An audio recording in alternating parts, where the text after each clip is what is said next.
Hello friends, ഇപ്പോൾ time ഒരു 12:30 PM ആയിട്ടോ. ട്രെയിനിൽ ഞാൻ എപ്പോഴും ലേറ്റായിട്ട് എണീക്കാറുള്ളൂ. അപ്പോൾ പെട്ടെന്ന് time പോവുമല്ലോ.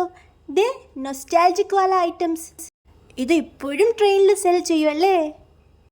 New Delhi to Kerala വരെ 3 ഡേയ്സാണ് എടുക്കുന്നത്.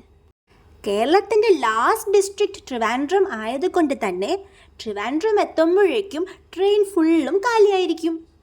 ദേ ഇപ്പോൾ നമ്മൾ ജസ്റ്റ് കോയമ്പത്തൂർ ക്രോസ് ചെയ്തതാണ്. ഇപ്പോൾ പാലക്കാട് എത്താറാവും. ഇത് ഫുള്ളും കോക്കനട്ട് പ്ലാന്റേഷനും ബനാന പ്ലാന്റേഷനുമാണ്.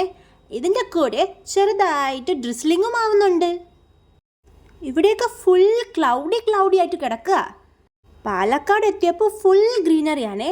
പാഡി ഫീൽഡ്സും പാമിൻ്റെ കുറേ ട്രീസൊക്കെ കണ്ടു. ദേ ഞാൻ പറഞ്ഞില്ലേ, പാലക്കാട് എത്തിയപ്പോഴേക്കും ഫുൾ ട്രെയിൻ കാലിയായി. അപ്പോൾ നെക്സ്റ്റ് വീഡിയോയിൽ എൻ്റെ വീട്ടിൽ വെച്ച് കാണാമേ. ചാനൽ ഇഷ്ടപ്പെട്ടാൽ ഒന്ന് സബ്സ്ക്രൈബ് ചെയ്യണേ. ബൈ.